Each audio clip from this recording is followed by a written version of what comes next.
You said before you sent out a message and it really only had 2 points in it. It had a notification and it had a call to action. Exactly. That was all. It was nice and simple. Yep.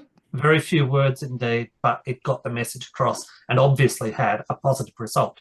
Now, that positive result obviously came as a result of your, and as I think I used the word before, goodwill.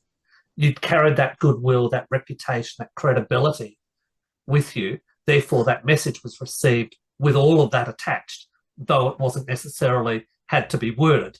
That's exactly it. Okay. So, how, as an acquisition right now, or an acquisition target right now, how are you going to message that for You know what? I'm the doing it world? across mediums. I'm doing it across a variety of mediums. My main social media medium is LinkedIn.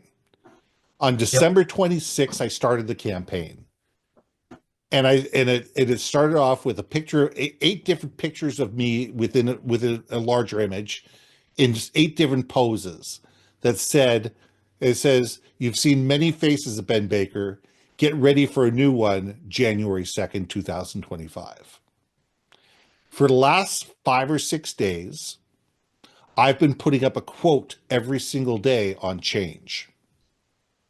On January 2nd, I start creating campaigns based on, here's Ben, here's who I am, and there's one that's going to go out on January 2nd, and there's one that's going to go out on January 8th. And they're going to have the announcement.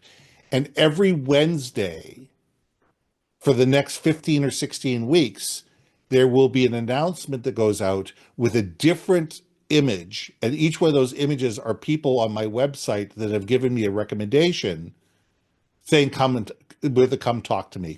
And what there is there's a call to action, and I give a call to action to all everybody here.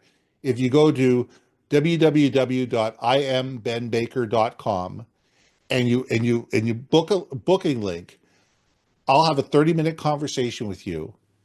We can find out what are your company goals for 2025, and I'll give you 3 suggestions of communication tactics that you can use to be more effective in 2025.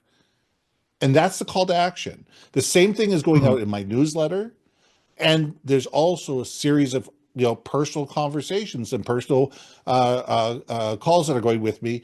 And my email is changing. I've also taken the email and the URL for yourbrandmarketing.com, and I forwarded them to my email and to my website. So therefore, if anybody's looking for me for the next 2 or 3 years, if they type in the old URL because that's what they have, they'll get the new website.